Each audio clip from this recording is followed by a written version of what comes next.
Welcome to the Eclectic Gamers Podcast. Today is Sunday, July 14th. This is episode 92. I am Tony. I am Dennis. Hi, Tony. Dennis.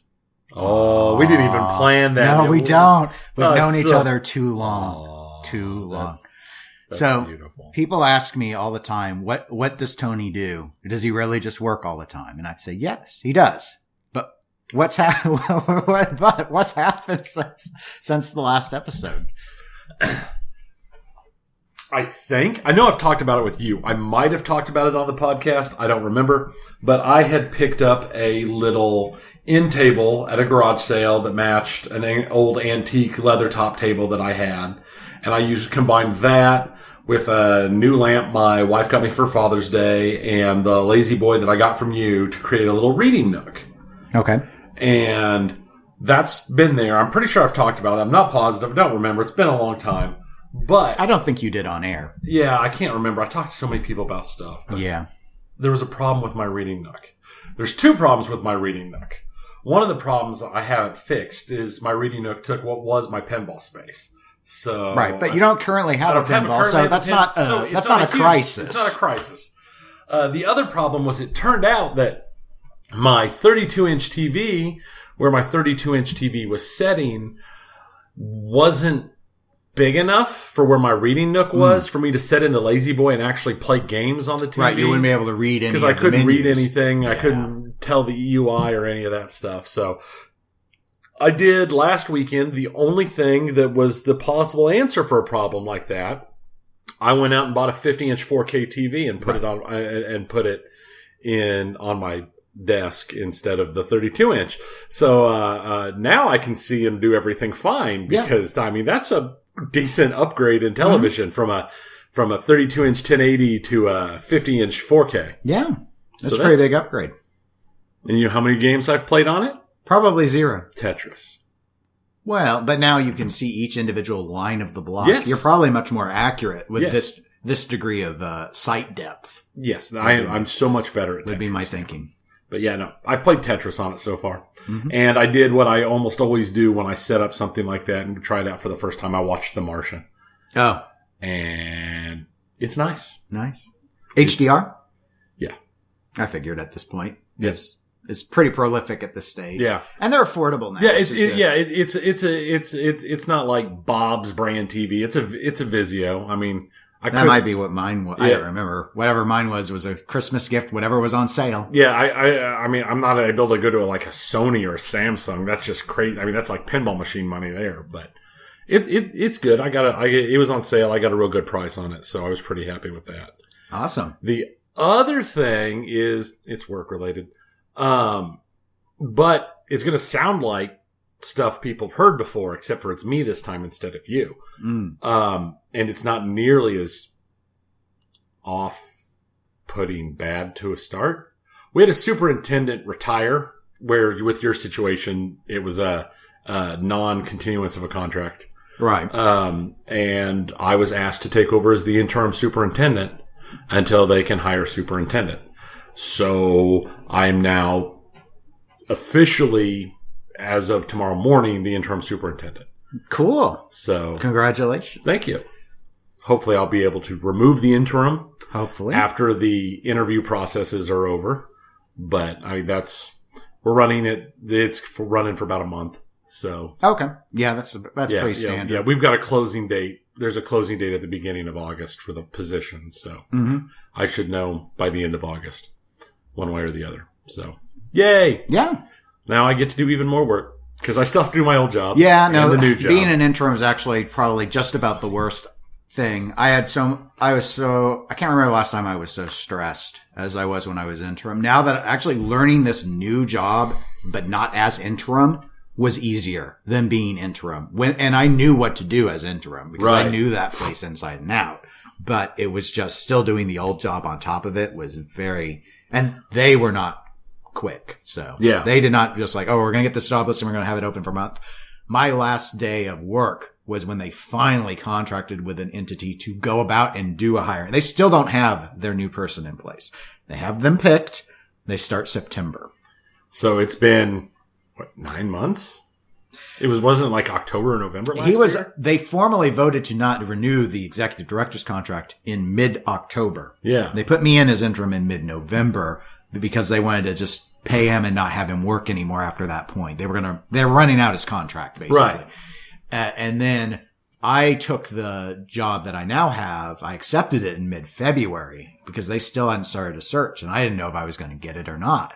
And it's mid-July and they still haven't started the person. Right. Because they tried to hire someone and then that person, they couldn't come to an agreement on the contract. So then they had to go to their second pick who didn't have high demands other than they needed like over a month still with their current employer, or wanted over a month. So I think technically they're starting right at the end of August to get the insurance kicked in, but really it's of September 1. Right. So yeah, and they've known since August or September that they weren't going to renew the prior person. So it's been about a year since they knew and they just dragged their feet. It was not ideal. Yeah. But this happens with volunteer boards. I mean, yeah. Yeah, I can see my new volunteer board is much, much more enjoyable to work for. At least the executive committee, they're engaged, so it makes my life easier. And thank you for listening to the podcast. Yes, thank you for listening. Thank you for listening to my podcast, everyone. A few of them know I do podcasts because sometimes I give a presentation and my personality or how I present in personality,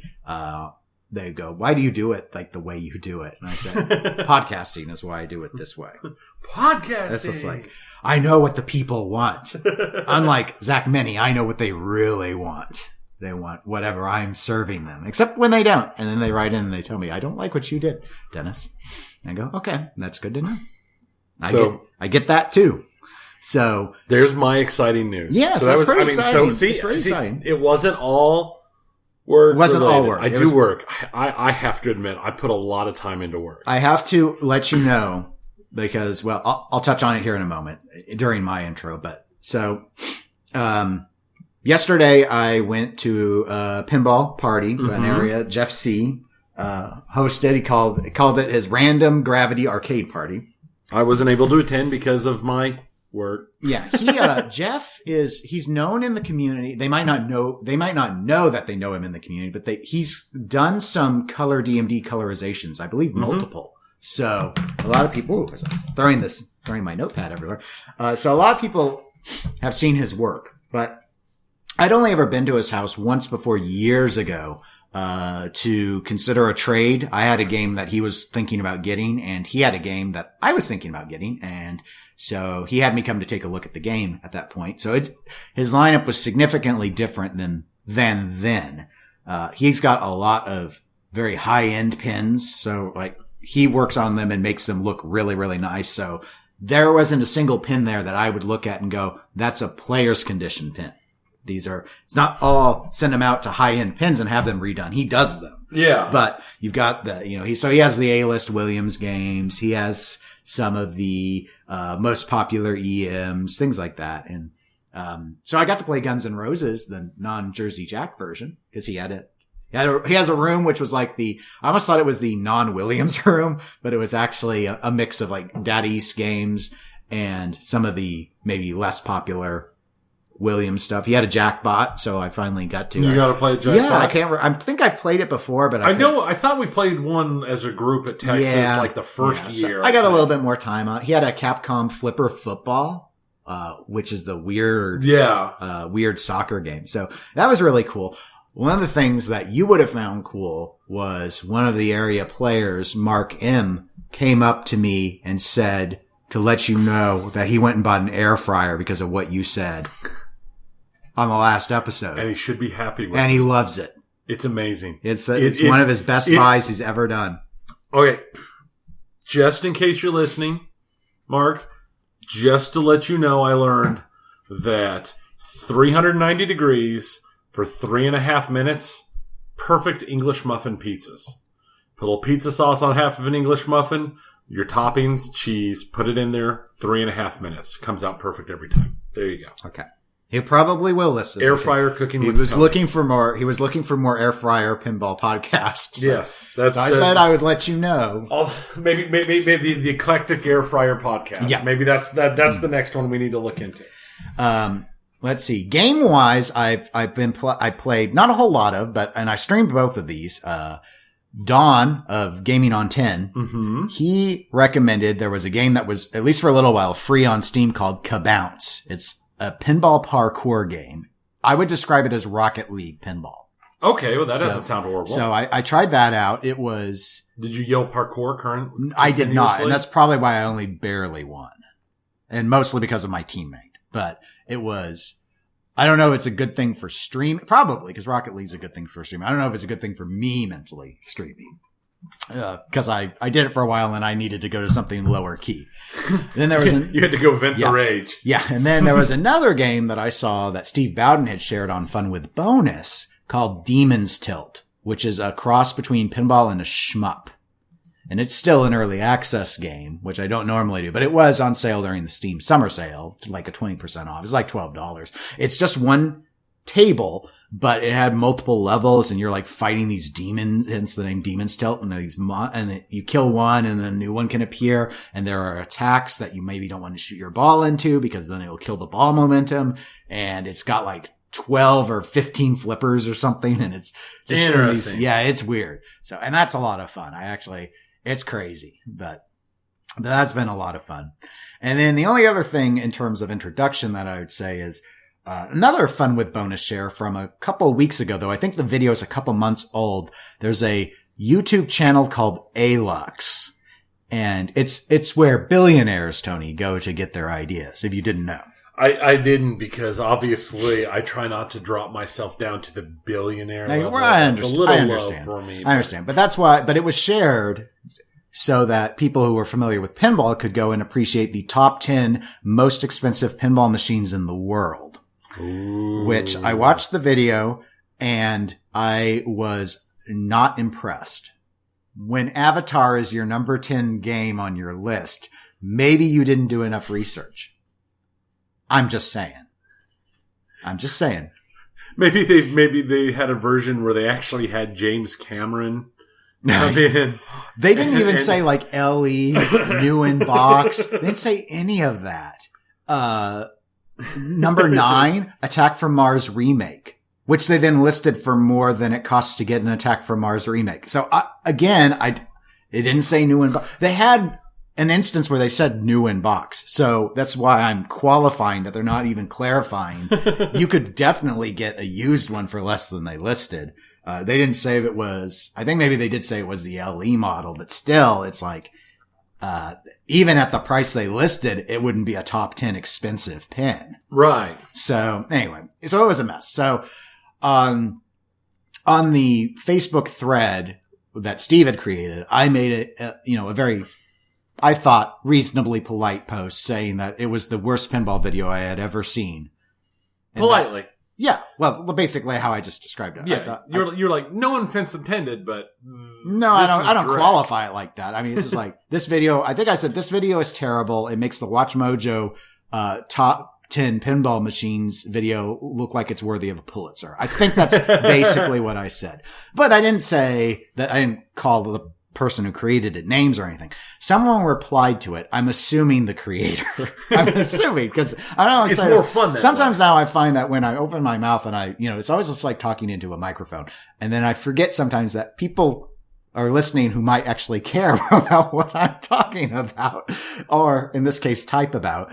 And he basically said, well, why don't you do your own video of you're so cool? That was the tone I read in it. And I said that I wasn't cool enough, so I wasn't going to do it. So that I'm not a liar, let me clarify. What I meant was I wasn't going to actually do a properly researched video of the true top 10 most expensive games. I don't even know where I would start. And I don't think I would enjoy the project. But what I will do is I will take your hard work and then just make a parody of it and make fun of it because it was so bad. So that's what I did instead. So on the Eclectic Gamers podcast YouTube channel, one can go and experience the top 10 possibly most expensive pinball machines, of which I have redubbed the video that Alux provided. I've also shortened it significantly because I built it around how long I spoke. I think I use a combination of 4 to 5 different accents throughout because I have no consistency with it versus Alux's text to speech, which was very consistent and very odd to listen to. And so anyway, that's out there. There will be a link to both videos in the show notes. There's a link off of our YouTube video to the Alex video, so people can go back. I'm not trying to steal their clicks. Yeah. My video is very different. It's better. I don't know if I'd say better, but it sure ain't worse. I'll tell you that. I also, though this is under my YouTube page, but it's been shared in the Kansas City Facebook group. I had Artie who owns the 403 Club, which we talk about a lot because it's a major pinball destination here in Kansas City. After he saw my Alux parody video, he said he wanted a commercial for the 403 Club. So I did a 30-second commercial spot as a joke. But then he shared that out. So that's out and around too. So I have a link in the show notes to that too, if people want to see it. A little bit of a redo of one of the accents, a little bit of monster truck channeled there at the end, like you do. So that's what I've been doing over the last couple of weeks. And I saw on Facebook the other day, somebody had your face on a t-shirt. Oh, I wasn't going to talk about that. Yeah, that I believe it's known as Chris the Pintern, who comes into our Twitch channel. You remember our Twitch channel, don't you, Tony? Yeah. Yes, our Twitch channel. He comes into the Twitch channel, from time to time. He's called Chris the Pintern because he's the guy who was at Texas dressed as Willy Wonka. Mm-hmm. You remember him? I remember him. Yeah. Yeah. We had no idea who that guy was. We're like, who's this guy walking around as Willy Wonka? And so the Pinball Nerds podcast, he was functioning as their intern at one point. I'm air quoting intern at one point. So he was going by Chris the Pintern because he was the world's best Pintern was the idea. So anyway, he apparently is a listener of the This Week in Pinball podcast. And as you know, because I know you listen, Zach Minnie, who is the host of that show, has been threatening for quite a while to do a Market Trends t-shirt with my face on it, which I keep telling him, I'm not giving you permission to use my face on a t-shirt. One, because I don't really want to see my face on a t-shirt. And two, I don't like Market Trends, so I sure don't want to be shown that I'm trending up Market Trend. No. I'm not going to trend up that made up segment. And so anyway, some people have been creating joke example shirt images for a while and putting them on This Week in Pinball's Facebook or in the Pinside thread and all of that. Yeah. And so apparently Chris made his own, I think with Sharpies, and took a picture of me sneering. It was a very, very not so good picture of me. Not really any of them are good, but that one was exceptionally. That one was exceptionally not good. You could, it was such a sneer. Normally I smirk, but he apparently found one where I just flat out was sneering. It looked like I had like palsy on half my face. And has been walking around Southern Fried Game Room Expo, which has been going on the last few days with it on.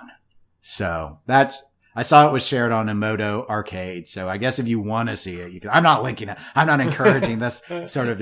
I had a few people reach out to me and say they were so glad I was such a good sport about it. Like I could do anything if I wanted to. What am I going to do? Fly out to Georgia and take a shirt off this Ryan Reynolds lookalike wannabe? I'd heard someone say his face looks like Ryan Reynolds. That would be hilarious. You could get the whole thing going like the Ryan Reynolds, huge jacked man, rivalry thing that they've got where they're always playing stuff up and this and that. It'd be hilarious. Yeah, I don't think I need a nemesis. Not a Pintern is one. But anyway. So people are wondering, that's what that's all referencing. It's just yet another inside baseball joke within the podcasting world, basically. So thanks for bringing that up. I'm so glad to talk about it, Tony. I figured you would be. So we're going to move on to happier news. Happier for me, less happy for everyone else involved in pinball. And by that, I mean, we're going to start with a Dutch pinball update. It's the Favorite pinball player beater people. Well, that's an interesting way to express it.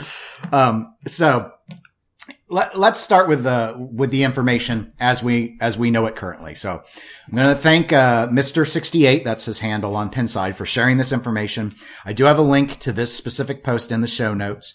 I believe this came out as a newsletter update from Dutch Pinball to those that are on their newsletter. I don't know if it's just their early achievers, which is what they call their pre-orderers, or if it's a broader group. Doesn't really matter. It's going to be a bit of a lengthy thing, but I'm going to go ahead and read it out. It's been a while since our last update. This is Dutch. This is me and my Dutch voice, for which I apologize. There have been a lot of things going on. I will try and address everything in this update below. First of all, I'd like to address the health of my colleague and dear friend Jaap. As you all know, last year Jaap was diagnosed with, treated for, and then cured of cancer. Unfortunately, a couple of months ago, a new scan showed the disease was back. The new scan showed multiple metastases, and the doctors indicated there is nothing they can do at this point. I won't go into all the details, but you will understand I was and still am devastated by this news. I can't really describe how much this sucks. Following this awful news, Jaap and I discussed what we would do with Dutch Pinball and his involvement as an associate. We decided that it would be in Jaap's best interest to step away from the company to avoid a complicated situation in the future. The paperwork for this was taken care of last month, and now Jaap is no longer officially involved with Dutch Pinball. I know you are all waiting to hear the verdict of the court case with ARA. Unfortunately, the judge ruled in favor of ARA. Now, I can go on and on with the details why the judge decided this and how much this sucks, etc. But right now, this is what it is, and besides going into appeal against this ruling, we can't do anything about it. I have discussed all the details with my attorney and the time it would take to go into appeal. He told me it could easily take another year. Waiting another year after all this time is really too much for me right now. After all things that have happened and also the terrible news about Jaap made me decide to try something else to figure out this debacle. So once again, I've tried to come up with a solution to settle things with ARA and finally get this over with. I contacted the person directly involved without attorneys, and after a long discussion and some negotiations, we have, for the first time in years, reached an agreement. As you will all agree, this is great news. But there are still some things to take care of before we are completely out of the woods. The settlement we agreed upon means that we have to pay off ARA, and in return we will receive everything Dutch Pinball related that ARA has stored in their warehouse. A number of finished and unfinished games and the complete inventory of parts.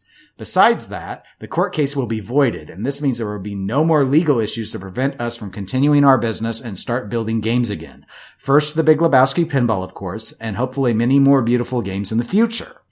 One of the most important things to make Dutch Pinball a viable business again is liquidity. The only way to get things moving again is to deliver early achiever games parallel to selling new games to customers. I know this means you still have to wait a bit longer, but it also means that, against all odds, you will receive your game. Along with my accountants, I am working on a prognosis/forecast how long it will take to do this, and our first calculations are very positive. At this point, I can't give the exact planning yet, but as soon as I do, I will communicate this. I understand this is not the most ideal solution for EAs, but otherwise Dutch Pinball would most certainly go bankrupt, which would inevitably have resulted in nobody getting a game. Well, I didn't trip over that as much as I feared, but I am a professional reader. So, Tony, that is the update that comes, according to Mr. 68, from Dutch Pinball. Additional minor, short things to say, but additional details that can be helpful to understand. CoinTaker weighed into this thread. The cost for the games, of which there are 40, 35 of which are CoinTakers, 5 of which go to Nitro Pinball for the Canadian market, is now $12,500. They are sold already. And I believe the people who had deposits with CoinTaker and Nitro got first dibs on that quantity. So for those that don't know, early achievers were paid in full directly to Dutch Pinball, I believe, in all instances. $8,500 was the price for them. After that was set and they were selling spots, CoinTaker and Nitro were, at least on the CoinTaker side for the US, it was $10,000 to get in on a Big Lebowski. $1,000 refundable deposit. Those deposits never went to Dutch Pinball, and you could get the money back anytime you wanted. CoinTaker held the money, and I believe Nitro did the same. So those people who had deposits were given right of first refusal, with the understanding that now the game is another $2,500 on top of what the original quote was based off of this. So the early achievers were not given a right to rebuy out of this 40 unless they happen to also have a deposit on what would have been another game. So just some clarification regarding that. So Now it's discussion time. What are your thoughts? Because I need a drink because I just read like 5 paragraphs worth of information that was condensed into 2. And you did it beautifully. Not perfectly, but closely. First off, let's go with what I think is probably the absolute most important thing out of the whole thing is Yop and what he's dealing with and his family's dealing with. Because it's hard to deal with stuff like that. And best of thoughts and hopes. We know how it goes. Yeah, I mean, based off of this, he phrased it. It's just English isn't the first language. So Yop has terminal cancer. Yes. That's what he's saying. Yeah, that's what it is. I mean, that's like, I just didn't want to just ignore that. No. And there were, of course, fitting your stereotype of Pinside, there were not many, maybe just one that I really remember distinctly, where someone essentially said, I don't care. You don't have to care, but the way they were, I don't care. I don't even believe he has cancer. That doesn't surprise me off of and it's Pinside. Like, okay, let's set that aside. I know, and you and I'd say especially you, have been very, very forthright in constantly pointing out that Dutch Pinball is a lying company that lives off of lies. I don't see a point in lying about this. Yeah, this so makes let's no set sense. That aside. This makes no sense for a lie It's like tragic. And we can segregate that tragedy from the rest of this. Because we're going to talk about the future of the company now. And clearly, Yop is no longer affiliated with the company. Ostensibly because of the cancer, which I think is true. Yeah. I think that they decided so that there wasn't an ownership issue after Yop dies, that they handled the paperwork now. That's my read off of how he phrased it. Yeah, that's how it felt to me too. But Barry's still involved, and so there's still a Dutch Pinball on paper. On paper. So moving past the cancer discussion elements, what are your thoughts about the lawsuit and the plan? Do you have your notepad? I do. Oh, okay. Here's what it amounts to. Like we've always said, like I've always said, Dutch is done and the early adopters are getting again, continuously. Because these machines didn't go to them. These machines that they paid for didn't go to them. They weren't even given the option to pay extra to get these machines. These machines all went to CoinTaker and Nitro. So, yay for all of those people who came in later. The people who actually propped the company up in the beginning got f***ed by the company once again. There's no way around it. And if they do, and that is a huge bloody F. If they do ever get their machines, instead of it being the ARA machines and the early production machines from a company that is more set up into it, they're getting the machines done from random Joe China company that has never made a pinball machine before, and who knows what kind of quality is going to be rolling out of the factories. So not only are they looking at not getting what they originally paid for, but they're looking at getting something that has a very large chance of not being in the same quality zone of what they had originally paid for. Unless they've changed factories again. I know they keep changing factories last time I heard, and I've not followed because as far as I'm concerned, anybody still involved with Dutch is just in a horrible place. Anyone who still has faith in this company, I've got a bunch of stuff I want to sell you. Like, seriously. I've got great ideas. Why don't we talk? It's been a while since we really talked about Dutch Pinball, so I think it's probably helpful to go back and touch on this. I'm not a huge fan of doing the I told you so thing, but so far, I feel like everything we've called on Dutch Pinball has basically come to fruition. We've been pretty accurate on this one. We're not always accurate. We've been pretty accurate on this one. I think we were some of the earliest voices, noting that this company is not on a path of survival. No. From the get-go when we learned that they lied about the PCB board issues to buy time because they were in conflict with ARA. basically, I agree with the sentiments you have made. I don't know, because people have had trouble with some of the ARA builds, whether or not, I'm not going to speculate whether the Zytec builds would be worse than the ARA builds. I don't know. I also don't know if Zytec will even deal with them, because they aborted working with Zytec once the lawsuit came from ARA.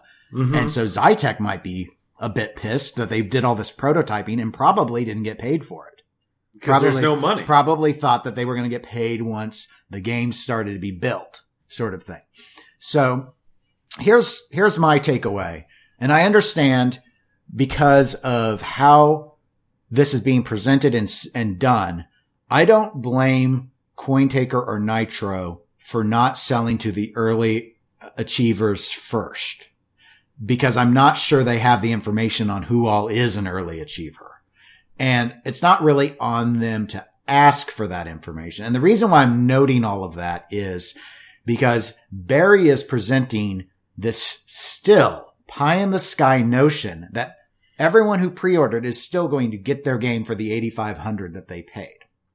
This is not going to happen. I don't believe. Do I see a possible path to it? I do. But statistically speaking, it's such an arduous path that this is where, and I think it comes across as a little toxic, and I don't mean it to be, where I think the best thing, just like before, for Dutch is to declare bankruptcy and close. Because I think this is false hope, and it strings people along, and I think it damages them more emotionally later than it would. It's the rip the Band-Aid off, don't slowly peel it and get to experience every little hair coming up with it sort of thing. Let me draw for you the golden path, the perfect trail, what I believe is the absolute best thing that can come out of this. They get enough money to start production with it from a new factory of a few new pins, just enough to turn out enough to be able to pay for the pins required to make whole the early adopters, and then they collapse bankrupt with no money after having sold a couple extra pins and filled in their early adopters. That's the literal best hope. I hope. I'm going to go with I hope. I hope that this dream that Dutch Pinball can exist beyond this and continue to be something is just him spouting what he thinks people want to hear to guarantee that he can get enough to maybe not make himself out to be a complete and utter failure who thrived on the backs of the people who believed him, stomped on them, destroyed them, sat on their graves, and then walked away with whatever he could hold on his own. Mm-hmm. I like to believe that he doesn't actually think that he's going to go ahead and have something come out of this. And he's just trying to keep hope up long enough so he can make things right and then close the company. The reality, I don't know. Maybe he does believe that. Maybe he does think that there's something going forward. But the truth of the matter is this is a DOA company. It's done. The best he could hope to do is to make people all right. But I think they're all screwed. I think every single one of them is. I think they are as well. And here's why. And you clearly denoted that your example was a best case scenario, a difficult best case scenario.Here's why I don't think it will happen. Now, let me touch on real quick. Do I think that Barry buys into I think he still wants Dutch Pinball to exist as a pinball manufacturer. I don't think it could be gamesmanship to try and get an investor just to finish off the Big Lebowski run, but all their decision making, like when Barry and Yop, they had a chance before the lawsuit. ARA went to them and the production was stopped, and the negotiation offer was ARA wanted 51% of Dutch Pinball, and they said no. And that's still that arrogance of that they think that this is their company. This ain't their company anymore. It is on paper, but what I'm saying, they don't know how to run a company. Well, now it's just Barry. Barry doesn't know how to run this company. I think that's just repeatedly, demonstrably proven. And here's where the hurdles are for any of this happening. $12,500. People are excited because these units are being available for sale. And it's like, yeah, it's a win. This was inevitable.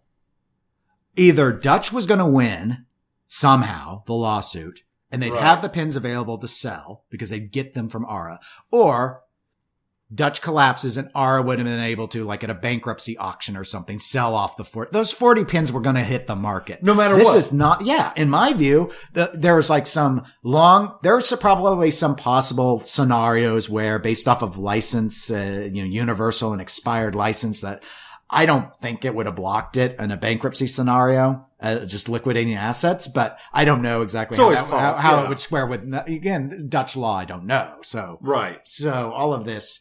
But bottom line is, I always assumed those 40 were going out to people eventually. Maybe, I don't know if it was by ARA or it was by Dutch, but they were going out. So this is not good news. This is, in my view, inevitable. This was an inevitability that those would be available. And also, unsurprisingly, just sold, not given to the people who already bought. Again, not quite as inevitable, but expected. It's what I expected. ARA winning the lawsuit. Expected. Yep. Did we ever learn what the actual terms of the lawsuit? No. So we don't know what the penalties that Dutch is trying to dodge. I did spend about 90 minutes trying to find, and FYI, I did write an email to ARA asking for a copy of the verdict. But I have not heard back. And I probably won't. I wouldn't expect so. They're not obligated to give it to me, but I figured it's a public document, but it's very difficult to search Dutch legal's website. So they have a lot of stuff in English. Mm-hmm. I'm using translators, translation tools, it was an old school dentist move. I did try and find it myself. I could not do it. Barry did not provide it, has not provided it. Did you ask Barry for it? No, because anytime I've ever asked Barry for anything, I either don't hear back or I'm told no. And I think there's a reason why he didn't share it. I think there's a reason why he also said I could go on and on about, how the judge ruled and look. And in a way, I don't care because I do believe Barry on this. They lost. Yeah. So here's why I found it so amusing that he's painted this deal that he reached outside of the attorneys with ARA as this big win. It's not a win because ARA has him by the balls. Mm-hmm. They've already got a verdict. So here's how I think most people who've discussed this on, say, Pinside and such, are at the same conclusion. So it's the obvious conclusion. ARA has struck an arrangement with Barry that they think will give them a better likelihood of getting their money than what the judge has given them. My guess would be the judge says, you all can do whatever you want with all the stuff left over, including the games. But wouldn't it be easier to use Dutch Pinball to sell those 40 games? Just get the money. Then ARA try and figure out how to do it. Because Right. Dutch already has the arrangement with Nitro, has the arrangement with CoinTaker. There's already a list of interested parties. There are already deposits down for a lot of those. Mm-hmm. So why not instead? ARA wants the money. They don't care about, they're not into pinball. They're not going to build it anymore. So they just want this crap out of their warehouse and they want to get paid. The speculation is ARA wasn't paid for the prior games they shipped. And that's when they pushed the hold button because Dutch quit letting the cash flow. It wasn't, they didn't have the money for the next 40. There is a suspicion that ARA's and that's where we want to see the lawsuit, that ARA says they weren't fully paid for the prior pins. So let's do some math. 40 units. It's been confirmed. It's 40 built units. $12,500. That is $500,000. I don't think Barry's keeping any of this. I think that's what he owes ARA. I think this $500,000 is just to cover the 40 pins plus whatever was owed outstanding from the prior runs and the work that they have. Where Barry sees his win here is the lawsuit goes away, but he gets to keep all the other stuff. The play fields that are done, the boards that are done, the bits and pieces, the odds and ends. Yeah, the parts and the unfinished games and all that. So there's stuff that he could go to in his mind, go to a new contract manufacturer and say, here, look, you don't even have to order all this stuff on a new bill of material. I've got leftovers. So we can start building some more pins to sell for profit to Dutch with the, I don't think it, maybe there's a portion of the money. Maybe he doesn't owe $500,000 US to Ara. I think it's close. I think would it's close. assume so. Because why else did the pin price have to go up another 2,500? Yeah, I would have to just to cover it. Yeah. So even if, like, let's say I'm wrong though, and let's say that the 2,500 is what Dutch is doing. That's just $100,000. Like the 2,500 add-on is to give Dutch some money to work with, and the rest, the original 10,000, the $400,000 is for Ara. Right. It's still only $100,000. This is nothing for a manufacturer. Well, yeah, what's he going to do with it? So what he stressed in his, well, I can't say stressed, but what he noted in his write-up was that the issue is liquidity. And I agree. But let's remember, he couldn't find an investor before the Ara lawsuit. When he was working with Zytec, there was no investor. There was no bailout. Remember there was that weird Chicago or Seattle 7 effort right. where there was this just like total amateur like hour the Pindigo thing and all that. Yeah, they did like a GoFundMe. Yeah. And Dutch then sold, like they still had a prototype game that they were trying to sell, which they probably did sell. I don't remember for what, 15,000 or whatever. And they were selling translights and stuff. And it was just like, it reeked of a bake sale. Just like, you know it's bad when you're to the bake sale. Yeah. And you're supposed to be a professional manufacturing company. So that's the thing. So Barry is presenting this as a win that he has a deal that isn't the lawsuit. But because Ara holds all the cards because they have the judgment, they get everything they want. This is in no way a worse deal for Ara than whatever the arrangement is. It's definitely something Barry and Yop were never going to agree to before the litigation because they were completely unwilling to cooperate with anything that Ara offered then. And that would have been when Ara didn't have a verdict yet. Indiegogo. That was what I was trying to run in my head. That was the idea I had in my head was Indiegogo. So it's like, I know that was the wrong word. So here is where, getting back to your optimistic outlook, here is how I think this proceeds. Pins go for sale. They have. 40 pins sell out. They have. They are successfully shipped. And this is all been like DHL is confirming pickup before the money gets sent and all of that. CoinTaker's laid out how they're handling the money side of things because they're not. Nobody trusts Dutch. Right. No one trusts Dutch that they may lie because they have before.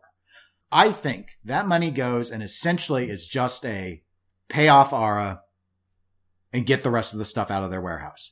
Ara is no longer involved. Dutch is sitting there with basically zero money in the bank, a pile of parts and unfinished pieces of games with no investor. Now, normally in the optimist view, you then go, step 3 is question mark, and step 4 is profit. In this case, I think step 3 is done. There is no step 4 because Barry presenting that not having his angle here is that the lawsuit no longer they'll be able to void the verdict essentially because they'll have reached an agreement better from both parties' perspective than enforcing the judgment. Barry seems to think that means he'll be able to find an investor, but he couldn't find an investor before there was a lawsuit. So what's changed other than he has even less money than he used to? I don't know. I don't think any investor is going to want to touch him with a 10-foot pole. Nothing has changed. Nothing has changed.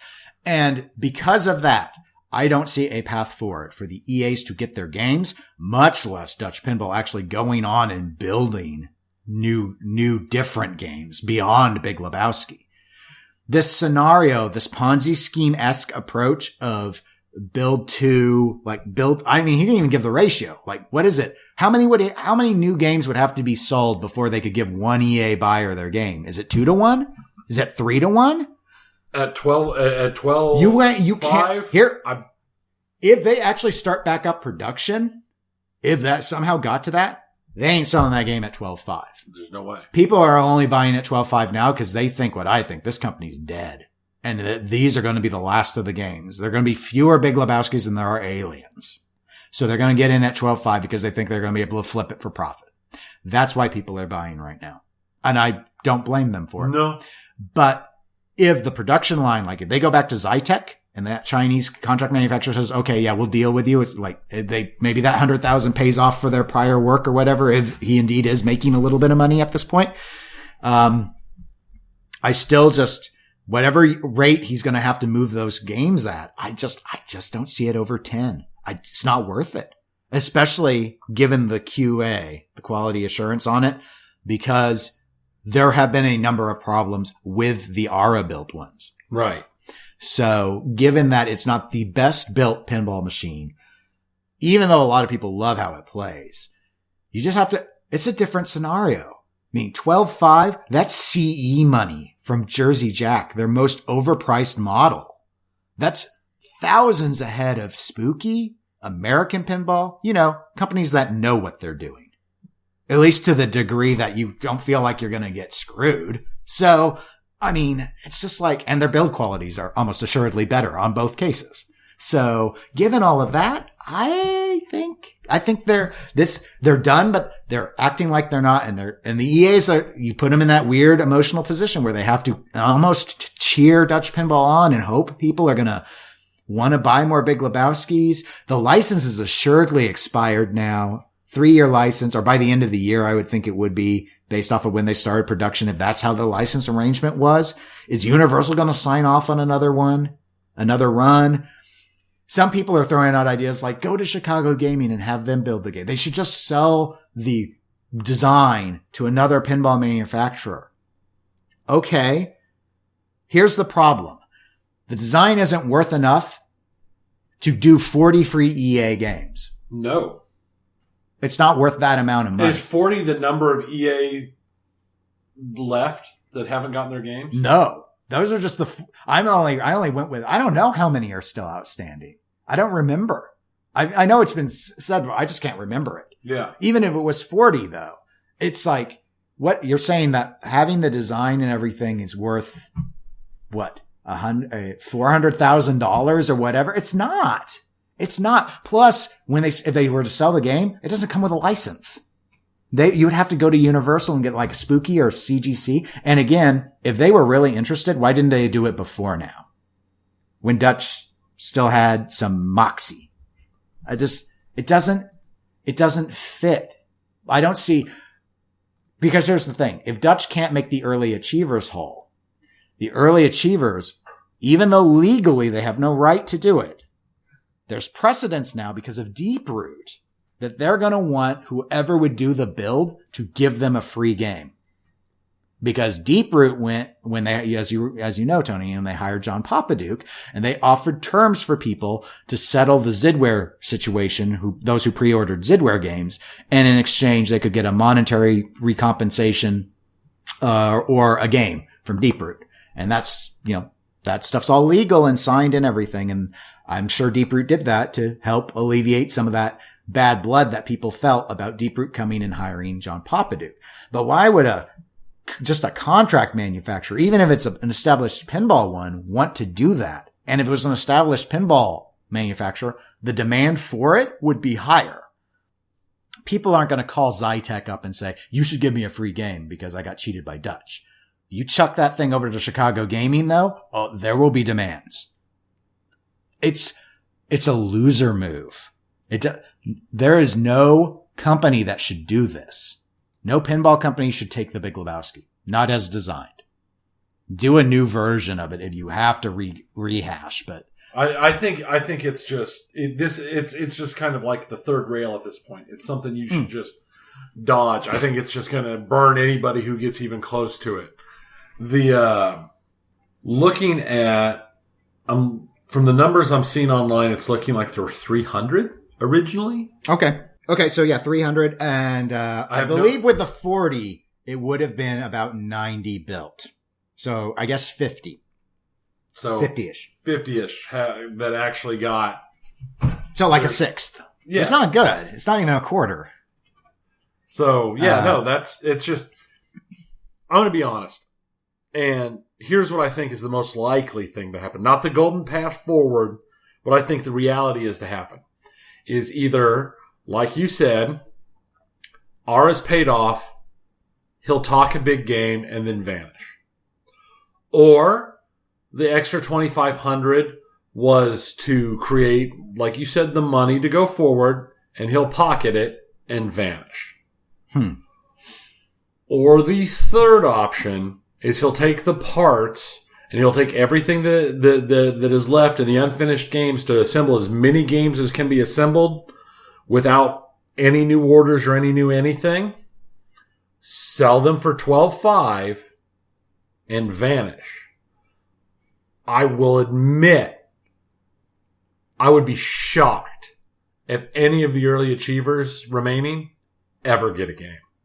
Not from Dutch. Not unless they buy it separately. Right. And no, I agree. I don't see a path to them getting the game. And I guess just so it's, why did I want them to declare bankruptcy? Because I wanted them to a long time ago. And this is why, so people understand. There was a point where this no longer became tenable in any practical sense.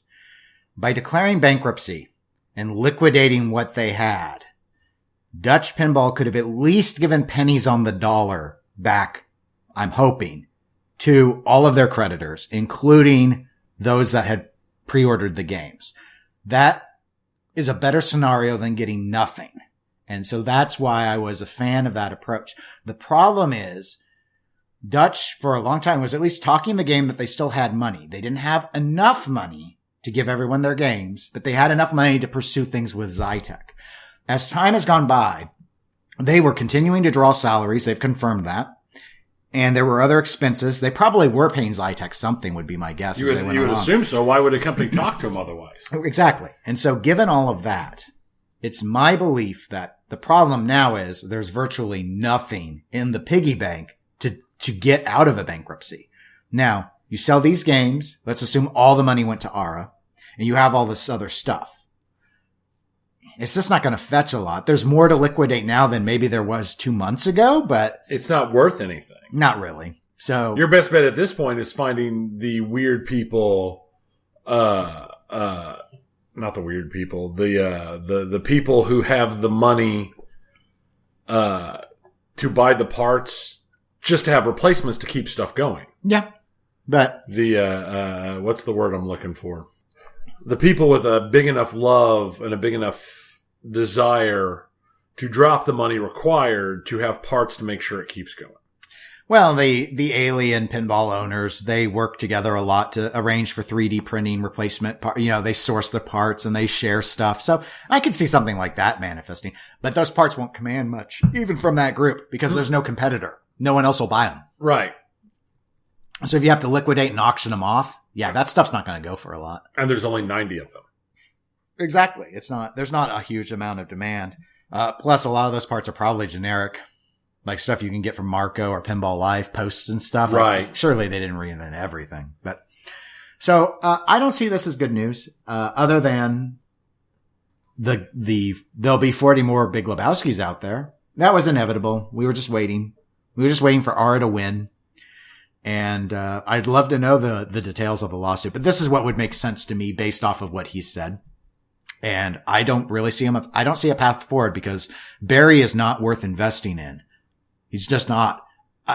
That's where it comes down to it would make more sense for him to try and sell the Big Lebowski to another entity to make it. But it also doesn't make sense for anyone to buy it.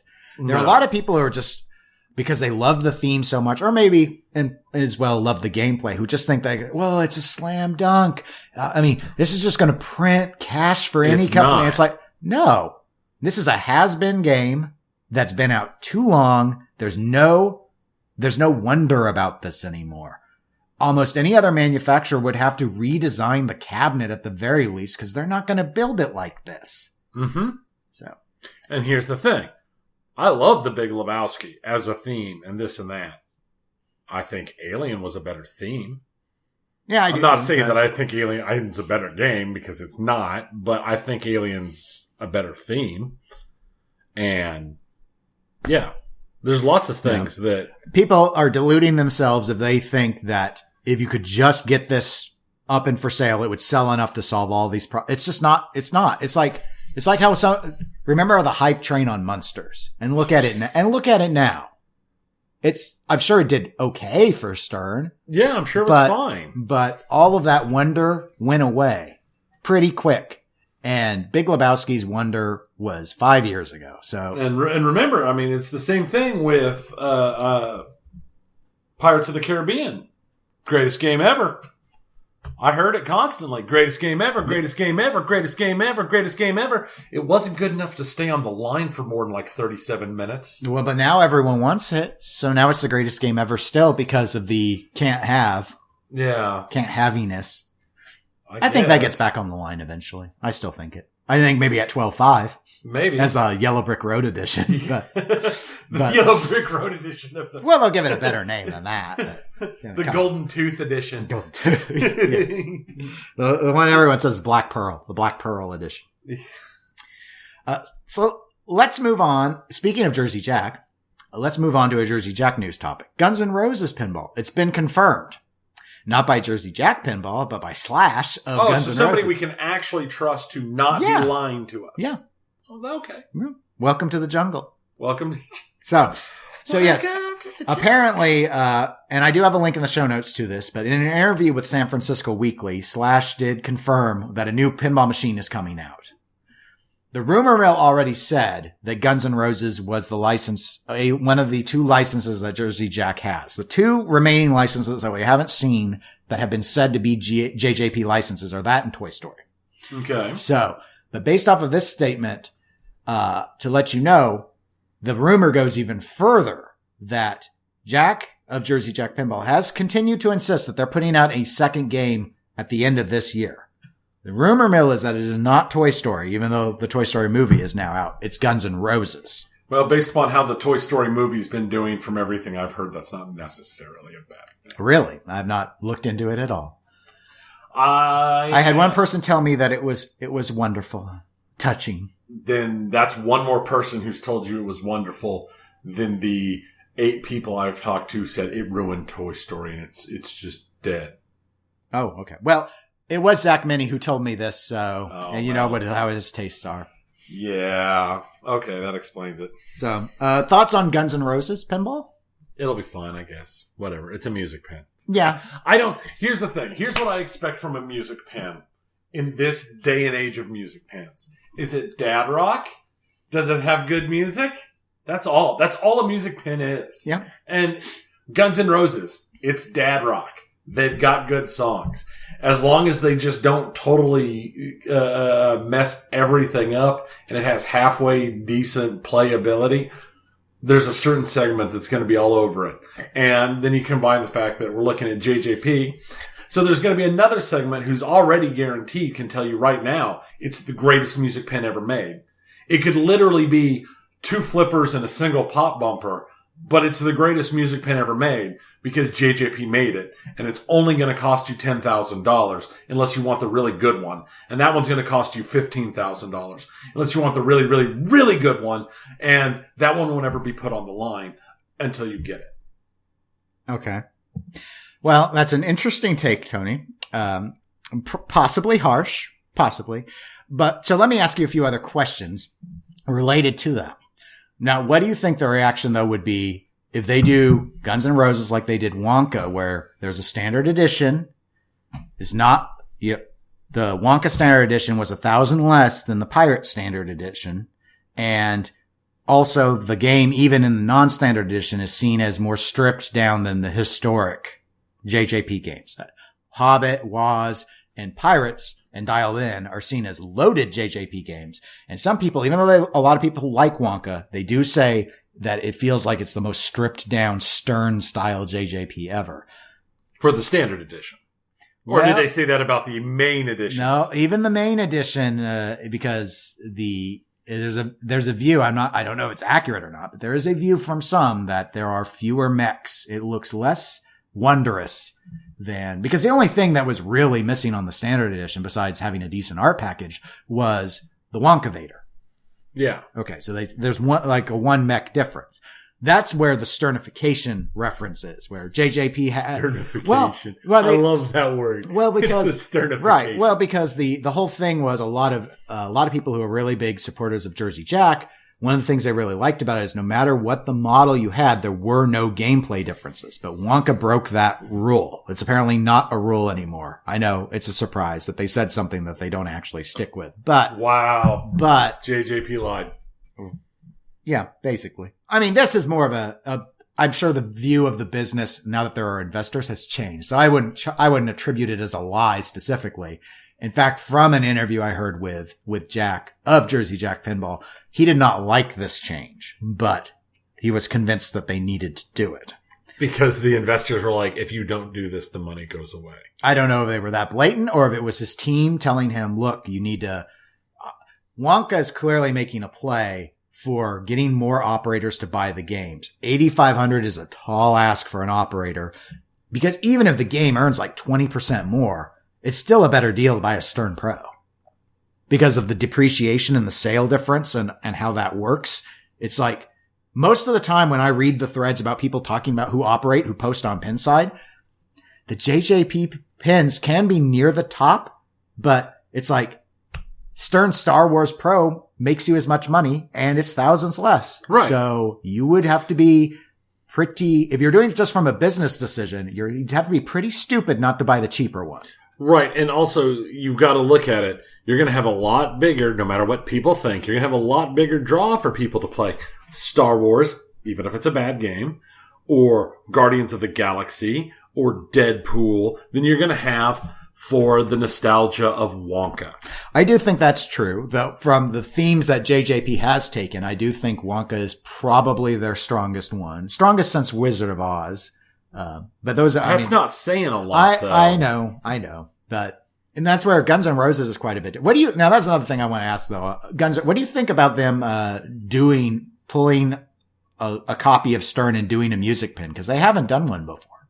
They've always done these very family themed pins, and Guns N' Roses is not what I think of as they're not exactly edgy, but they're not a family themed, theme. I think in all honesty, especially if they do a cheaper standard edition, it might be their best seller. Yeah, I'm curious. I mean, as a band, I like Guns N' Roses, right? So that helps. But the thing is, so many of their pins, other than The Hobbit, when it was originally announced, is all nostalgia heavy. Yeah, I mean, but doesn't Stern rely on a lot of that too? I mean, obviously not exclusively, because Guardians isn't nostalgia heavy, Deadpool isn't nostalgia heavy, right? But all their rock bands are, right? But I mean, that's. All music pins are nostalgia. I mean, they're all dad rock. They're all sold to 50. They're all aimed at the people in that 70s and 80s. Yeah, that's a good point. Band range, or a range of people who grew up with that music. So, I mean, and don't get me wrong. That's 90% of what I listen to is dad rock. That's why I like so many of the music pins, because it's aimed squarely at me. People because I grew up in the 80s. That was that was a lot of my go-to stuff. That's what my dad listened to. That's what I listened to back then. So, I mean, it's definitely aimed squarely at me, and that's why I like so many of them. But Stern hasn't exactly... I mean, Wizard of Oz. Let's be 100% honest. The game's fun. I enjoy the game. There's no giant screaming fanboy thing thinking we needed a Wizard of Oz thing when Wizard of Oz came out, because nobody's really cared about the Wizard of Oz since, I don't know, the 50s. Okay. I'm not going to dispute that. Then they came out with Hobbit. Right in the middle, announced when the Hobbit movies were coming out. It eventually came out. The problem is those movies weren't great. Yeah, but they made their decision before we knew that. True. In their defense. True. We didn't know. But that was at least a modernish look, a modernish. I thought it was I thought from a predictive standpoint, just like we saw from Bally Williams in the 90s, it was a good theme in theory. Right. And, I mean, I love the art. The theme integration, I think, might be the best on it. Again, Woz is pretty well integrated too, but the Hobbit theme integration is great. Right. Yeah, no, all of it. The problem is its play. Right. It plays terribly. But the theme integration's good. The art's beautiful. All that stuff. That's great. I like all that stuff about it. Then you had Dialed In, original theme, non-wide body. I think it's their best pin. I think it's their funnest pin anyway. Then you had Pirates, and let's face it, I've never said anything other than it was a dead franchise. It was a dead franchise. That pin, when Stern put out Pirates, that was a well-timed, aimed in the height of that pin, of that popularity. When this one came out, there's nothing.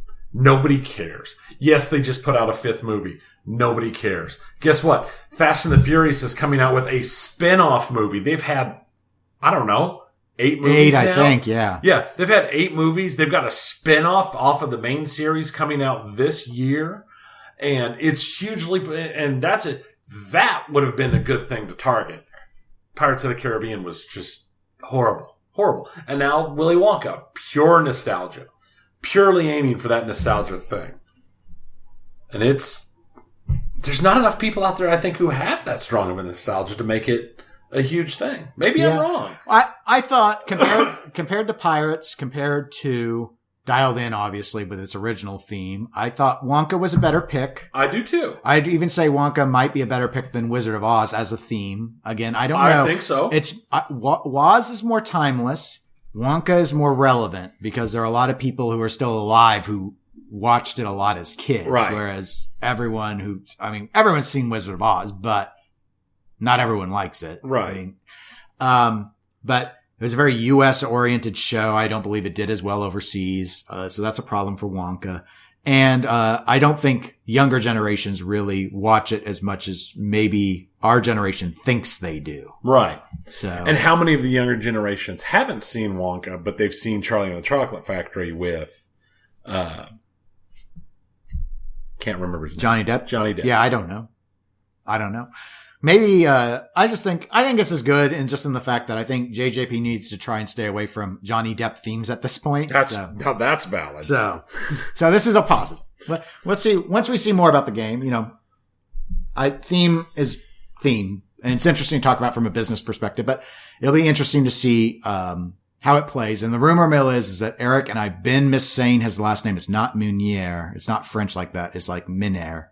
No, that's wrong too. I told myself I was going to listen to it in audio format and try and memorize it. I'm just going to call it Eric M to be safe.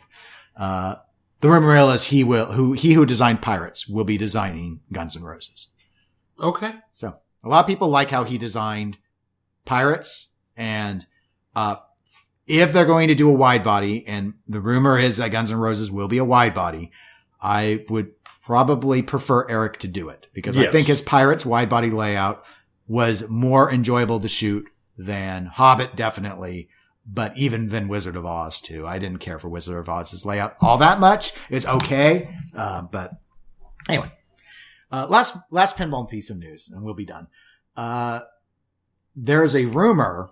I had someone on the Twitch, channel it was someone on Discord, Chef Star over with the Gaming on 10 Discord had asked if we were going to cover this, and I didn't know a lot about it, so I've read up a bit on forums. Apparently there is a rumor that Chicago Gaming, who makes Attack from Mars remake, Medieval Madness remake, other remakes, is in the process of getting ready to make Alien Pinball, a remake of the Heighway Pinball Alien Pin. I could not find what the source is for this. Like, I don't understand where the rumor's coming from, so to speak. So I'm not quite sure how it's cropped up.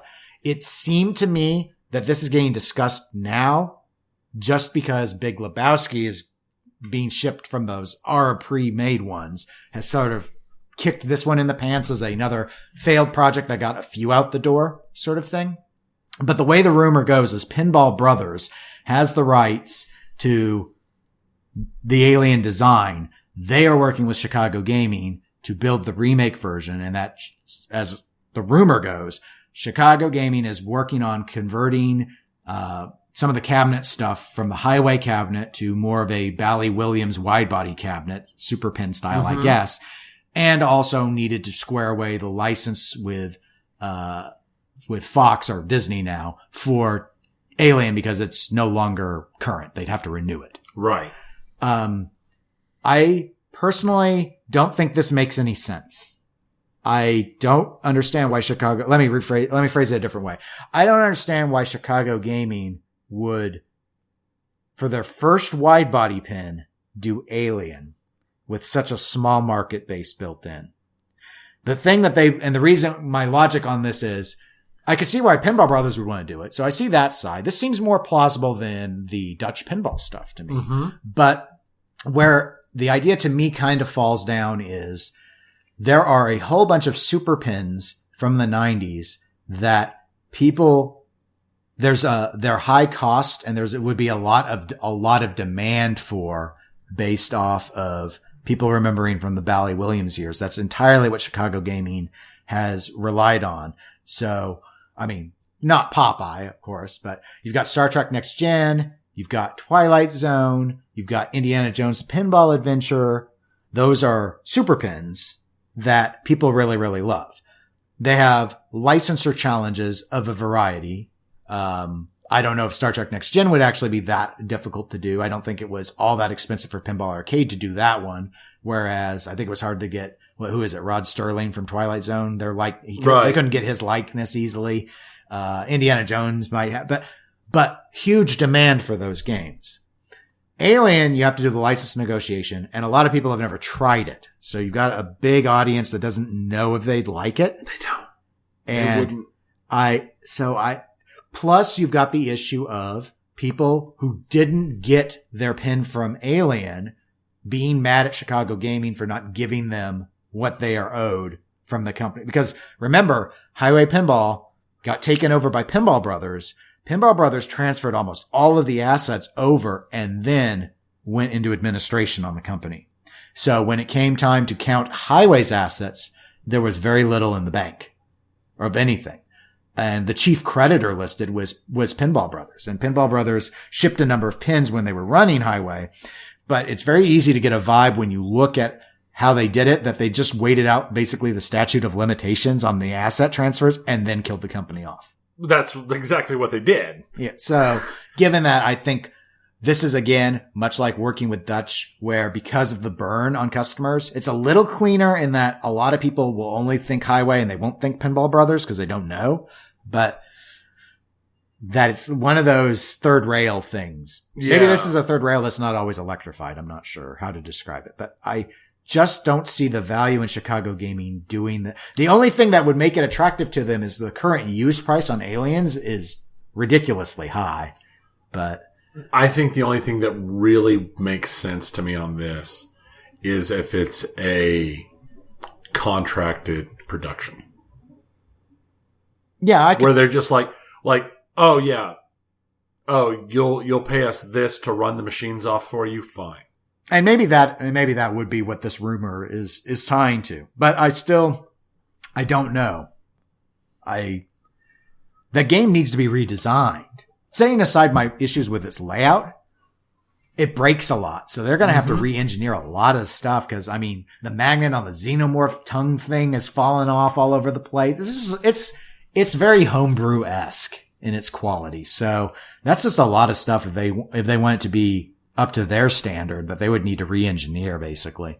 So anyway, it's just a rumor. So I thought, okay, that might happen. I don't know. I won't put odds on it other than I think it's unlikely to be true, but I think it's more likely than seeing Dutch succeed. So there's hope in this if you want to trust to hope. I guess I don't feel too bad if you want to latch onto this one, but to me, it doesn't make a lot of business sense for Chicago Gaming to do this, but whatever. Yeah, it doesn't. I agree with you. So what does make sense is before we go to video games to play a game of 20 questions, Tony. Wah, wah. The hit game. You did pretty good last time. I took your favorite game, as you may recall, Attack from Mars. And it took me far too long to get. It only took you 10 guesses. So for those of you who don't know, who are new to the show, what we do on 20 questions is Tony will ask me a series of yes or no questions. This will be about a pinball machine. It will be a flipper pinball machine. It will be a pinball machine that he has played before. I will answer yes or no to those questions. After the 15th question, so as of question 16, he may turn to online resources to help him for his final few questions. And we go till 20. And if he doesn't get it on the 20th, it's a fail. That's only ever happened once. And here comes 2. No, I believe in you, Tony. I believe in you. And I will keep count, so you can go ahead and ask your first question whenever you are ready. Is it an EM? No. Does it have a DMD? No. Does it have an LCD? No. Is it from 80 to 85? Yes. Is it by Bally? Yes. That's question 5. Is it from 80 to 82? Yes. Does it have more than 2 flippers? Yes. I got a game stuck in my head, but I don't think it's from that time period. I can't get it out. Does it have a magnet? No. Is it from 81? Yes. Now, you see, this would be the exciting part, Tony, because now, based off of everything you've narrowed it down, you could guess all of the possible games and get it before 20. Except, there's a problem with that. No, there's no problem. Do it. There is a problem with that. Do it. There is one problem with that. What's the problem? I don't have all the games from the class of 81 memorized. But you might have most of them memorized, and maybe it's one of those. Is it 1812? No. Trying to remember. And that was question 10, by the way. Okay. See, this is where we run in. This is where I say we. Yes, the royal we. This is where I run into the problem. Because the stuff I memorize compared to the stuff you memorize. Because I know at this point, you'd have a real easy time with it. Because probably you have the games memorized. And I'm sitting here going like, oh, I remember like one of them, maybe. And like 3 others that might be, but I think they might be from later. I don't remember for sure. Mm-hmm. So, well, then that means, in my view, you have 2 options. You either continue to, like you just did on your last question, pop in games and hope that it's one of them, or you need something else to try and narrow it down with. I know. But we know how well the narrowing it down has worked for me in the past. Because normally I'd go after like theme thoughts, but that's kind of backfired on me lately. So I've been trying to steer away from that into something that's a little bit more concrete. You know what I mean? Right. Yeah, no, I understand. I'm just trying to... Is it a Richie game? No. Like how I put that one in there to use one question to ask 2 questions? That's quality. It was clever. No, I'm going to weigh in on that cleverness when we're done, but I don't want to ruin the excitement. There's so much tension right now.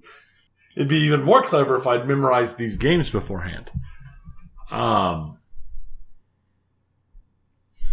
Now, you've got the manufacturer, you've got the year, you have a key layout component known. Yes. You've ruled out a designer. I got 2 key layout components known. That's true. And you've got 2 designers eliminated. Mm-hmm. So there are multiple angles you could approach this from. The problem is I literally cannot remember any game. I cannot. I mean, I can think of a lot of games that are from that era, but I don't remember. And that's the thing is I know there were a lot of good games that came out that year. There's a reason it's such a popular thing. Right. Well, and given this case, I think my suggestion to you would be to use theme at this point, because it seems like I don't know what else is going to help you then. Yeah, I don't know either. That's the problem. And you'll just have to take the chance and then be mad if your definition of the theme is different than mine. I'll try and use Tony logic. All right. Well, does it have a space theme? Yes. Is it Space Shuttle? No. I don't know if that's the right year on that one, but I know it's somewhere in there. Give or take 5 years. Is it Space Station? No. There we go. That's the one I was thinking of originally. Does it have aliens in the art? Yes. That is question 15. You may use resources. Okay. Interesting. Is it Flash Gordon? Yes. Okay. 16th question. Okay. That wasn't on my that wasn't in my mental list. Embryon was. Okay. Okay. Well, Embryon would have met some of those definitions as well. Probably yes. Pretty much all of them, I think. I'm not sure on the flipper count. I think it's more than 2, though. I said, yeah, it was 4. 4 flippers. Okay. So, in terms of Flash Gordon, Bally 1981 game, what's his name? The Hawk guy, Voltan, whatnot, is in the back glass, and the Emperor Ming, who is also not human, is on the play field. So, Alien in the art. Well, IPDB references it as a fictional character theme. They do have to go to outer space and visit a variety of planets. So I felt that would qualify as a space theme definition. And it has no magnet, and it has 3 flippers. So it had more than 2 flippers. And the designer was Claude Fernandez, who used to work for Williams briefly. And here, I was thinking on Flash Gordon. I was thinking 82. Oh, okay. I was like almost convinced it was 82. Okay. It is one of, if not the highest production game of 81. I don't know if it was more than 8 Ball Deluxe or not, but it's up there with 10,000 units. Yeah. In terms of your other game guesses, they were all too modern. Okay. I'd wonder. Space Shuttle was your closest. That's 84. See. But it's not a Bally. That was Williams. This is before they were merged. Right. And then Space Station is a System 11 game, so it's even later than Space Shuttle. Then 1812, or Class of 1812, is a Gottlieb premiere game from 91. It was just before they went to DMDs. And also is only a 2-flipper game, I believe. So, and then your Ritchie question to eliminate both Mark and Steve Ritchie. Mark and Steve Ritchie never worked for Bally. See. At least Steve didn't. Not 100% sure on Mark until they, of course, were in WMS, but they are on the Williams side. So they weren't with it when it was Bally standalone. So there was that aspect as well.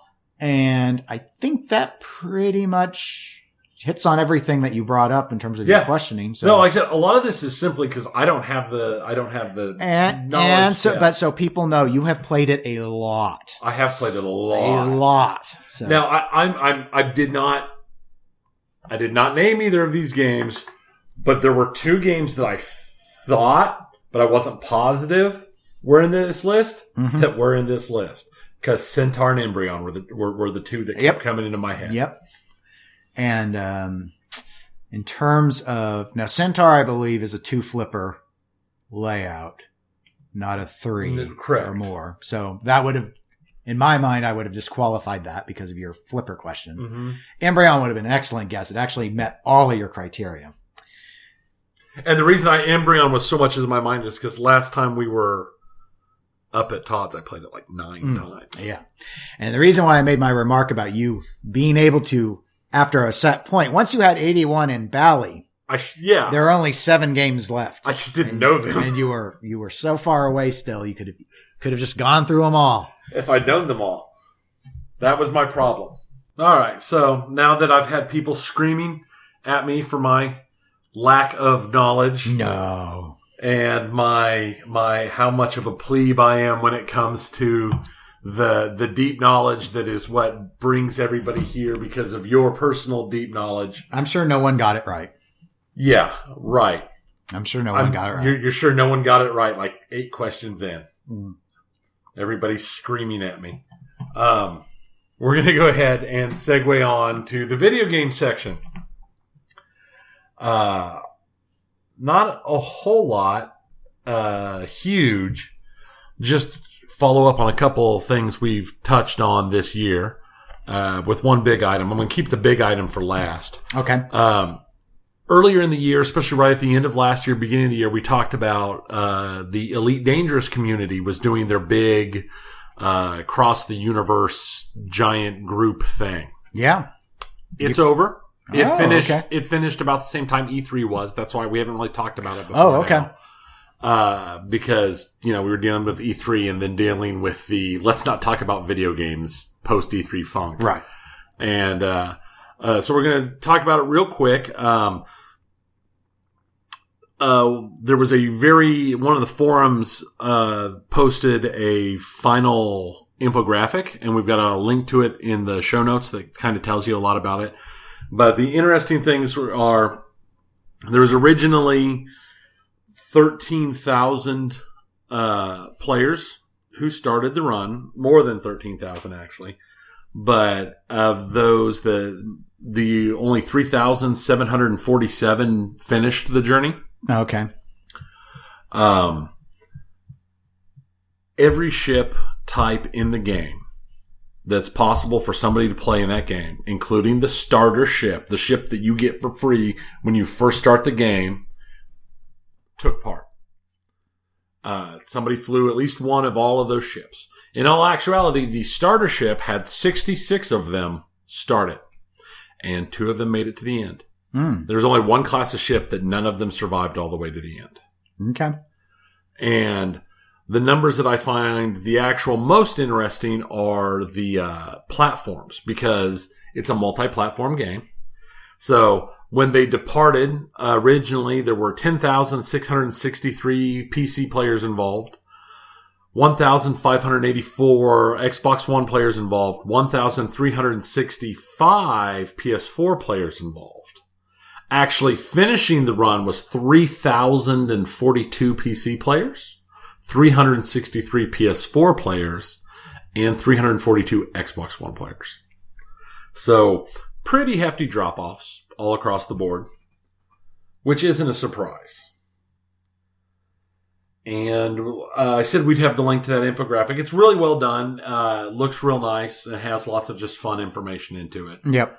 And we're going to go ahead and segue while staying in space here. Last episode we talked about the CCP and Eve and their new AIs and that have been hidden stuff. Yeah, nullsec. They've made another change to nullsec. Now, this nullsec change is one that I was part of doing some survey work for, not survey work, but answering surveys and answering questions and stuff when they originally talked about this like a decade ago. The way communications in Eve works is when you go into a system, there is a chat with a list of everybody on chat who's in the system, and you can look at them and it'll tell you, what they're flying.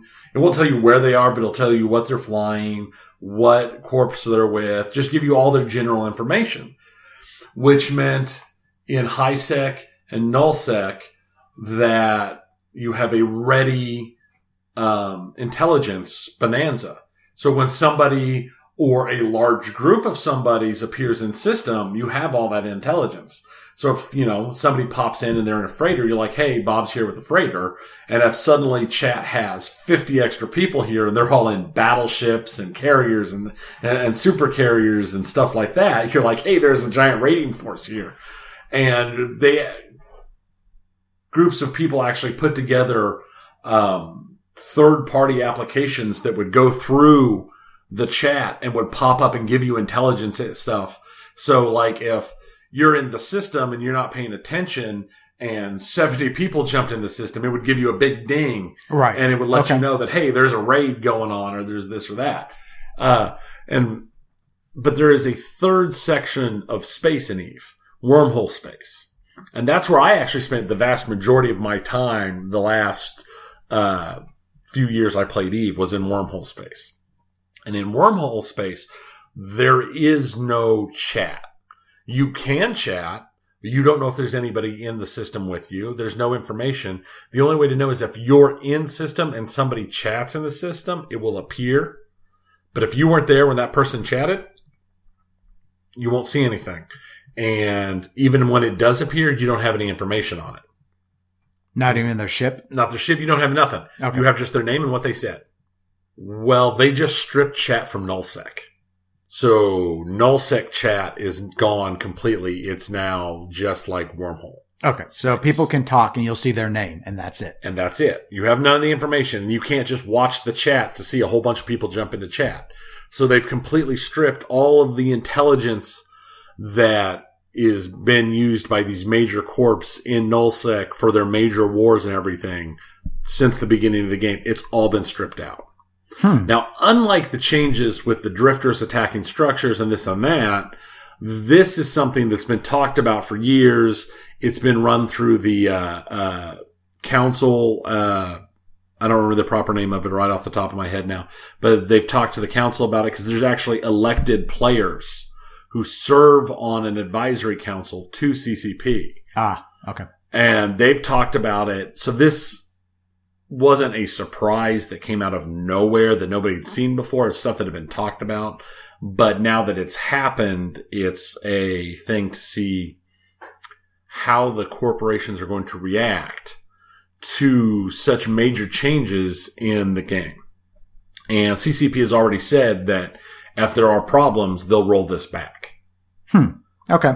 But given the PvP nature of that area, I think it makes sense to remove it. But as an outsider, that's my speculation. Even not all, but most of the players that I've seen, I'd say we're running a strong 60-40 split are for it. Okay. From what I've seen, including the head of the largest corporation in Eve thinks it's great. So we'll see what happens. Yeah. I think for a game as old as Eve is, that is as player driven as Eve is, making these changes to try and keep the player base engaged is a good idea. So, and we'll bounce off to our last thing, the light switch. Click, click. Does it look like a light switch? Well, some of the colors are kind of yellow and turquoise and very pastels. They're going heavy. Nintendo's going heavy on the pastels with this one. They have officially unveiled the Switch Lite, which it's not a surprise. We've known this was coming. They've talked about it before that they would be making a smaller version, and there's been rumors about it. And there's been rumors about a more powerful version of the Switch. But here, the Switch Lite is, they've dumped all the information and everything out on it. So, what we do know, it is a dedicated handheld device. It can't be hooked up to your TV. You can't put it into a docking station so it goes to the TV. The controls are physically part of it. They're not removable like the Joy-Cons on the regular Switch. Okay. It is coming on September 20th. The price point is $199.99. This is like $100 savings? It's $100 less than the regular Switch. What's telling is that's the exact same price of a current brand new 3DS XL. And I think this will finally end all of the thoughts that the 3DSs aren't being abandoned. Well, that's been your speculation since the Switch was announced, was that this was going to displace the portable because it does both. And the fact that they've not announced any new... And that's what has 3DS made me think you're right, was the fact that there's basically no new 3DS games coming out. Right. So given that, it seems like it is being phased out. Yeah. And I think this pretty much guarantees that. Yeah, because this is only portable. Right. It has a slightly smaller screen than the regular Switch. The regular Switch is a 6.2 inch screen. This only has a 5.5 inch screen. So it's about the same as your average phone. Unless you've got one of those enormous phones. But the normal kind of standard phone size is the screen you're looking at. It's got the same resolution of 720p that the Switch has in handheld mode. It's supposed to have slightly improved battery life. I assume because of the smaller screen. Yeah, the smaller screen and adjustments to like electronics layouts inside, giving it less issues with like heat and stuff, is what I've heard. But they're still talking, it's 3 to 7 hours depending upon the game, how stressful the game you're playing is. It will have some restrictions on games that are playable. You can only play games that are playable in handheld mode. Okay. Because there are some games that have come out for Switch that you have to play them on a TV. Any major games? No, not that I can think of. Yeah, not that I can really think of. I know there's some out there, but it's not like Zelda or any of the others that have. But it will be compatible with all controllers. Even though you can't take off the You can't take off the ones that are on it. You can still connect a different set of Joy-Cons to it. All right. You can connect So you can, because it's all wireless, you can wirelessly connect your Joy-Cons to it. You can wirelessly connect your Pro controller to it, or your Pokeball controller, or whatever it is. It'll still work with all of those. So I personally don't really see the point of this machine at all, except for maybe like when they rolled out the 2DS, where that was aimed primarily at children. Yeah, that's where I would assume. I see two things. One would be, it sounds like it will be sturdier, given that, you can't lose the Joy-Cons. They're built into it. It's slightly smaller. So for people who want something that's highly portable and have found the regular Switch a bit cumbersome also, this might be an angle there. And then the price point. So for people, maybe those on lower income spectrums that struggle to get new consoles, this might get a bunch of people to go ahead and jump. I mean, Switch was already very affordable as a new console. Now that you've got it down at this rate as an option, though, $200 becomes achievable for a lot more people as a gift or something. Right. So, that becomes a lot easier for, hey, Merry Christmas. Right. Now, in terms of, in my head, I imagine most of these will go to kids, and possibly those who are highly oriented towards wanting a replacement for a 3DS. Yeah. But I think most people would still rather pay $100 more and get the tremendous flexibility gains that you get. Because I know so many people who praise the docked version as well. And I play almost exclusively docked. But I know there are some people who play primarily handheld. But again, most of those people already own Switch. So I said, and my kids, they play. I mean, because my oldest daughter has her own Switch. My youngest daughter uses my Switch to play games, and they'll play handheld sometimes. But normally they'll play docked too. So it's just one of those things that I think it'll be interesting to see how I don't think it's going to ever match the regular Switch. It's not going to displace the main Switch SKU, but I wouldn't be surprised if this does okay. I think it'll do fine. I think it'll be a good little niche. Now, what is interesting is besides they're having a yellow, a turquoise, another color that I don't remember. They're all pastels. They're also releasing a special Pokemon Sword and Shield edition that is white and has outlines of the mascot legendaries from the new Pokemon game.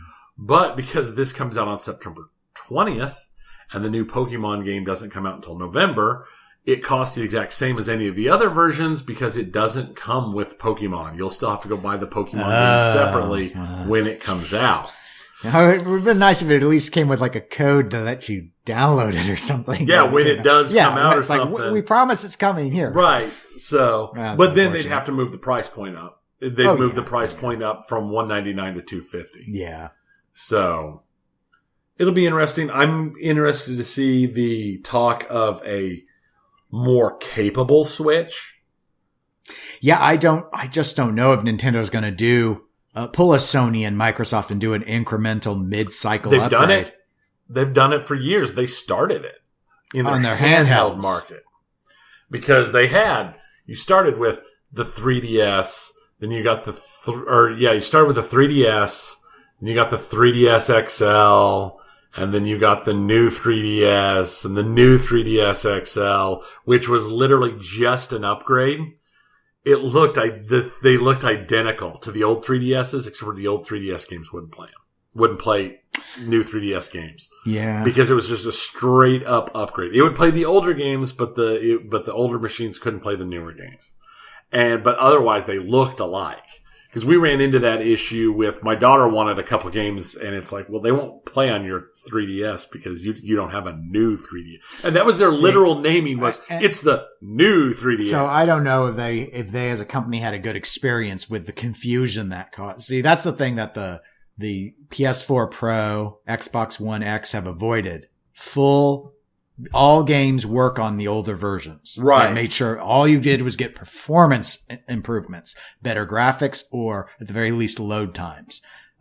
So outside of that, I think it makes more sense to release a new unit, a new console, and and Nintendo, hopefully after the Wii U, has definitely learned. And give it a dramatically different name so people don't get mixed up. Yeah. And Nintendo's been real bad about it. Yeah, because it went from the DS to the 3DS to the new 3DS and the new 3DS XL and the 2DS that were all out at the exact same time. Yeah, like 2DS. I mean, I get it because it's like, well, it doesn't do the 3, but it's like, yeah, but it's a 2 instead of a 3. It sounds like that it's the old unit. Right. It was confusing to me when I read about it. And it basically just lost the 3D capability. Right. And it was much tougher. It was designed more for kids. But it would have been great for me. That also made it larger. Mm-hmm. So, yeah, we'll see. And the Wii and the Wii U, no. But Nintendo needs help with their naming and with their online presence. Sure. And their how they throw like content strikes at the community that actually hurts their brand. They have, they're doing okay, but they do struggle in a variety of areas.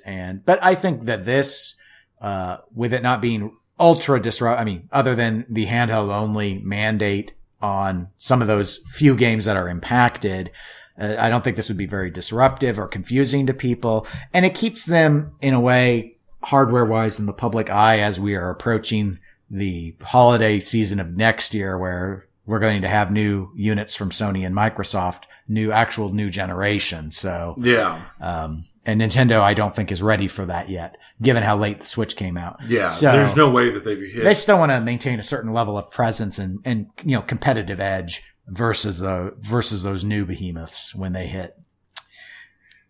Well, I think that's everything. That does appear to be everything that I have for myself. Okay, well, I'm done too. So for those that want to reach out to us, you can always email us at eclecticgamerspodcast@gmail.com. We're on the web at eclecticgamers.com. You can also find us at facebook.com/eclecticgamerspodcast.